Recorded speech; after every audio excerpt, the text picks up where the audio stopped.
Assalamualaikum warahmatullahi wabarakatuh. Perkenalkan kami dari Prodi Ilmu Hukum UNESA Kampus 5 Magetan. Jadi saya Jihan Nabila dengan dua teman saya, Adinda Karlita dan juga Karisma Tunisa. Mohon maaf Ibu sebelumnya jika mengganggu waktu Ibu. Jadi hari ini kedatangan kami bertiga ingin berdiskusi terkait peran DPRD Kabupaten Ngawi dalam pengawasan pembangunan dan lingkungan di daerah Kabupaten Ngawi. Selanjutnya, agar kami lebih mengenal Ibu, bisakah Ibu memperkenalkan diri terlebih dahulu? Terima kasih. Perkenalkan, nama saya Inaya Amalia Salma. Saya sekarang menjadi anggota DPRD Kabupaten Ngawi, khususnya mewakili Dapil 3, meliputi dari Kecamatan Kendal, Gendeng, Gerih, yang dimana saya dari fraksi PDI Perjuangan, dan alhamdulillahnya saya sekarang ada di Komisi 4 yang membawahi tentang Dinas PUPR, Dinas Lingkungan Hidup, Perkim, Dishub, dan masih banyak lagi sih tentunya berbeda juga. Dan saya baru pertama periode ini yang dimana sudah hampir 2 tahun ini menjabat di anggota dewan khususnya di Dapil 3 ini. Berarti kami memanggilnya Ibu Salma ya? Ya, boleh. Berikutnya, boleh diceritakan bagaimana awal karir Ibu Salma masuk dalam dunia politik, khususnya menjadi Dewan Perwakilan Rakyat Daerah Kabupaten Ngawi ini? Ini kalau dijelasin semua panjang banget ya. Singkat aja, Bu. Iya, jadi gini, saya dari SMP sudah mengikuti orang tua saya, di mana mama saya yang sudah berkecimpung di dunia politik, yang sudah pernah menyalon yang pertama kali dari Partai Gerindra yang dulunya langsung di RI, DPR RI. Habis itu nggak lolos di DPRD Kabupaten, nggak lolos lagi kemarin bareng saya di DPRD Kabupaten yang dimana juga beliau tidak lolos, tapi yang saya yang lolos. Ya, awal mula perjalanan politiknya seperti itu, dimana saya dari SMP sudah ikut terjun ke dunia masyarakat. Nah, memang kita harus kalau di masyarakat harus mengabdi ya, benar-benar mengabdi. Dan akhirnya di tahun 2024, ya itu sebelumnya saya dipanggil Pak Kanang yang dulunya Bupati Kabupaten Ngawi untuk maju di anggota DPRD Kabupaten Ngawi. Nah, itu ceritanya seperti itu. Sebetulnya saya tidak ada angan-angan untuk menjadi anggota dewan karena menurut saya tanggung jawabnya sangat besar, bukan hanya untuk kita menjadi anggota dewan yang banyak gajinya atau dan lain-lain sebagainya yang ada di masyarakat, tapi memang tanggung jawabnya untuk mengabdi ke masyarakat itu, membawa aspirasi masyarakat itu memang sangatlah berat seperti itu. Dan di usia saya yang kemarin dilantik 23 tahun itu sangatlah, menurut saya sangat berat untuk membawa 6.056 suara saya yang ada di Kecamatan Kendal. Wah, sangat menginspirasi sekali untuk ceritanya tadi. Menurut Ibu sebagai anggota Dewan Kabupaten Ngawi, apa sih yang Ibu tugas utama dari lembaga DPRD Kabupaten Ngawi? Fungsi anggota DPRD itu yang pertama pembentukan peraturan daerah atau perda, yang kedua itu anggaran, yaitu biasanya kita menetapkan APBD yang ada di Kabupaten Ngawi khususnya bersama eksekutif, meliputi bupati, wakil bupati, dan pemerintahan daerah yang ada di Kabupaten Ngawi.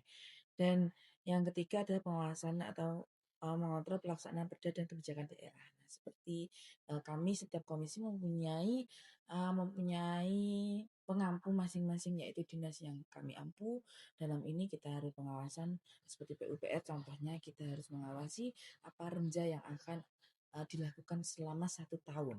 Biasanya anggaran dan nanti plot-plotnya membangun ini dan ini, kita sebelum paripurna, yaitu kita biasanya bertemu dengan kepala dinasnya dan seluruh staf-stafnya untuk membahas apa yang akan dilaksanakan setiap dinas untuk anggaran tahun itu. Seperti itu.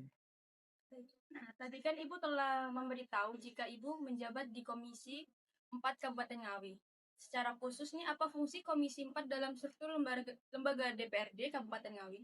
Tugas utama kita ya, kalau fungsi ya anggota dewan tetap melakukan pengawasan, tapi di kami memang sesuai dengan tupoksi yang ada di Komisi 4 itu memang kita mengawasi seperti pembangunan. Nah, pembangunan ini di mana Komisi 4 ini memegang anggaran paling besar.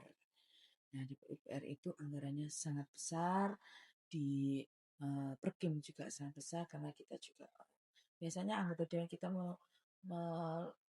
membantu rumah yang tidak layak huni. Ya, seperti itu yang dimana kita sondingkan bersama dinas Perkim. Nah, di sini seperti itu tupoksi yang ada di kami yang di Komisi 4, yaitu ya tetap dengan pembangunan pengawasan pembangunan yang ada di seluruh Kabupaten Ngawi, di mana kita biasanya ada kunjungan komisi. Jadi kita setiap bulannya ada renja anggota dewan itu, dan dimana kalau kunjungan di dalam kabupaten itu kita biasanya sidak ke proyek-proyek yang dilakukan dinas PUPR. Ya, seperti itu. Selanjutnya, setelah kamu membahas fungsi dari Komisi 4 dalam struktur lembaga DPRD Kabupaten Ngawi, selanjutnya bagaimana hubungan kerja lembaga DPRD Kabupaten Ngawi dengan pemerintah daerah setempat, Ibu? Secara konstitusional hubungan antara DPRD dan pemerintahan daerah atau Pemda yang ada di Kabupaten Ngawi ini dibangun atas prinsip check dan balance, yaitu keseimbangan kekuasaan. Tapi kita memang antara eksekutif dan kita legislatif dan seluruh yang ada di pemerintahan Kabupaten Ngawi, kita bersinergi bersama-sama demi membangun dan ya seperti kemajuan untuk Kabupaten Ngawi. Selama Ibu menjabat ini, apa tantangan terbesar dalam pengawasan proyek PUPR Kabupaten Ngawi? Tantangan terbesarnya itu ya mungkin lebih ke berhasil atau tidak proyeknya dan bisa memenuhi target tidak. Jadi setiap proyek itu ada targetnya, misalkan sampai bulan apa. Ya itu biasanya tantangannya lebih di situ. Kalau untuk kita itu yang di Komisi 4 itu notabene itu latar belakangnya setiap anggota itu memang mempunyai usaha di bidang pembangunan.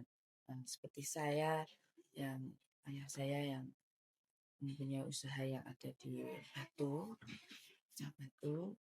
dan Oven yang ada di Java yang roti gembanya. Nah, itu contohnya seperti itu. Jadi untuk tantangannya lebih ke mungkin anggaran itu benar-benar terserap atau tidak demi pembangunan yang ada di Kabupaten Ngawi.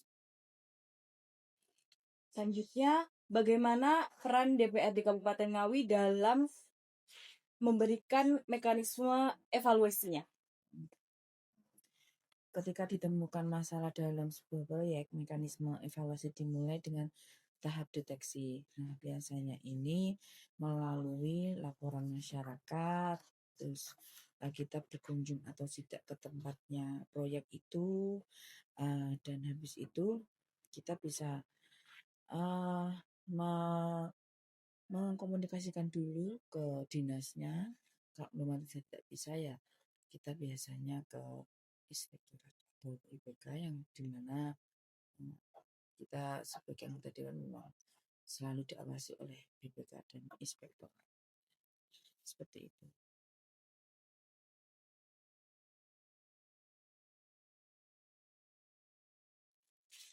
Yang telah kita tahu, pembangunan harus berjalan seimbang dengan kelestarian lingkungan, Ibu. Iya.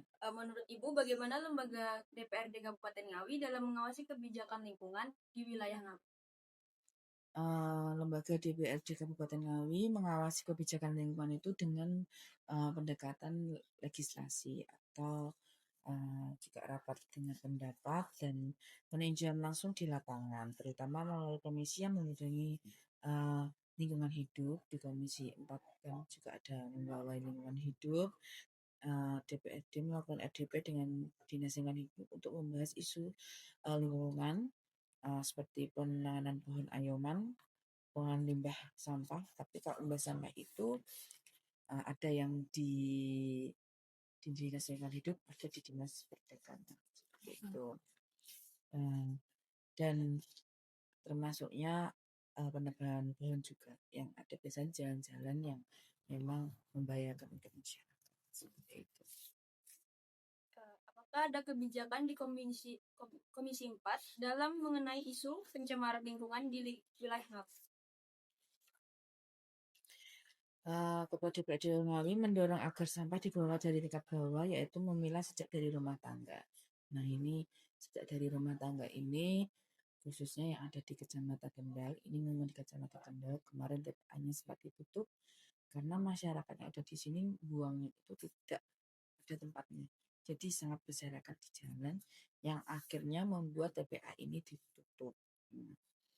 Dan sekarang masyarakat yang ada di Kendal ini masih bingung untuk membuang limbah sampahnya karena tempatnya masih dibangun untuk diberikan tempat sampah itu. Dan sementara ini ya masih menunggu dari Dinas Lingkungan Hidup karena masih bernegosiasi untuk membeli lahan untuk sampah yang ada di khususnya ada di Kecamatan Kendal. Dan melalui peraturan daerah DPRD Kabupaten Ngawi mendukung pengelolaan sampah dengan pendekatan komprehensif dari hulu hingga hilir, dan DPRD juga mendukung pengadaan fasilitas pengelolaan sampah dan mempromosikan pembersihan saluran irigasi secara padat karya. Nah, ini kalau yang ada di Kecamatan Kendal itu di bawah Cepak Mondo ini tuh sering drainase. Akhirnya saya harus ngomong ke dinas terkait untuk segera ditindaklanjuti. Nanti insya Allah tahun ini dari Simo sampai pasar ini kita minta gorong-gorongnya itu yang ada di dalam untuk dibersihkan ulang untuk tidak ada drainase yang membahayakan pengguna sepeda motor seperti itu untuk mengurangi angka kecelakaan ada di Kecamatan Kendal seperti itu. Kalau untuk eksekusi di lapangannya, bagaimana sinergi antara lembaga DPRD dan DLH dalam menjaga keberlanjutan pembangunan? Apakah sudah berjalan sinergi atau masih ada perbaikan yang perlu dilakukan? Secara khusus DPRD berperan dalam fungsi legislasi, perda, anggaran dan pengawasan. Nah, sementara DLH berperan teknis dalam perencanaan, pengelolaan dan pengawasan lingkungan hidup.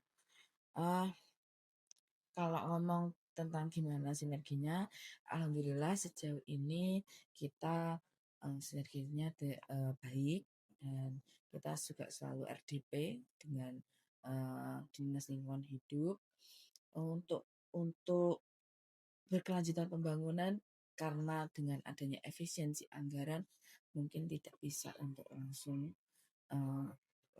tidak bisa karena pasti banyak yang diayom. Nah, itu mungkin masih dalam jangka dekat ini masih mau ada renovasi yang mau dilakukan untuk alun-alun Ngawi yang membutuhkan anggaran besar. Karena dengan adanya sekarang pelari FOMO ibaratnya seperti itu, kita memiliki cash untuk pelari-pelari itu. Jadi Dinas Lingkungan Hidup penataan di taman-tamannya, nanti Dinas PUPR nanti di bangunannya seperti itu. Dan tidak hanya di itu juga di Kabupaten Ngawi juga ada Taman IR Soekarno, ada Taman Candi juga yang dimana membutuhkan dana untuk penanaman pohon yang lebih baik biar juga dijaga dilestarikan lebih baik lagi seperti itu. Untuk di era sekarang ini, keterbukaan informasi publik menjadi sangat penting, Ibu. Bagaimana peran Komisi 4 DPRD Kabupaten Ngawi dalam mendorong keterbukaan informasi dari publik? Komisi 4 menerima dan membahas aduan masyarakat dalam arti kita tidak menutup komunikasi bila mana memang ada permasalahan ada di masyarakat. Contohnya kemarin ada permasalahan yang katanya ada pungli, sebetulnya kita sudah juga sudah RDP, tapi mungkin ada masyarakat yang masih janggal, itu ya wajar karena setiap orang mesti punya pendapat dan pikiran masing-masing yang kita tidak bisa untuk tidak bisa untuk selalu biar bisa sama dengan kita, kan tidak bisa. Ini sebenarnya seperti itu. Kalau kita tidak menutup sama sekali dengan komunikasi masyarakat, karena menurut kami berada di anggota Dewan ini itu ya semua berkat masyarakat. Ya, seperti itu. Dan kami juga melakukan RDP untuk mendapatkan informasi yang lebih akurat dan menghindari informasi sepihak. Ini memang seperti bahasanya kayak klarifikasi. Nah, di sini memang sangat penting karena kami yang ada di anggota dewan itu selalu berurusan dengan media, yang dimana kalau ada permasalahan cepat gitu kan. Nah, ini juga menjadi bagian dari kami untuk selalu cepat dan tanggap dalam mendengarkan aspirasi yang ada di masyarakat. Dan selanjutnya nanti kita bicarakan bersama BUNAS dan kita cari solusinya bersama-sama demi terwujudnya kerukunan yang ada di kabupaten ini. Seperti itu. Untuk pertanyaan terakhir dari kami, apa pesan dan harapan Ibu terkait pembangunan yang ada di Kabupaten Ngawi?